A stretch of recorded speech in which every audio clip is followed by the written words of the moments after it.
आज तरुण भारत या वर्तमानपत्राला 100 वर्ष होत आहे. खरोखर गौरवास्पद गोष्ट आहे.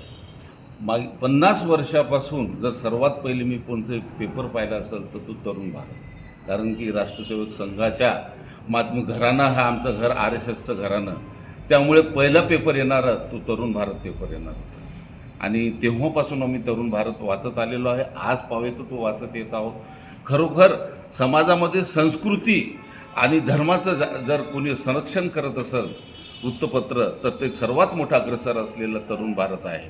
त्यांच्या हातून अशी समाजसेवा, सामाजिक जीवनातलं काम, धार्मिक काम असं होत राहो हीच त्यांच्याकडून मी अपेक्षा ठेवतो आणि ते करतच आहेत. त्यांना परत एकदा माझ्या परिवारातर्फे शुभेच्छा देतो. जय हिंद, जय महाराष्ट्र.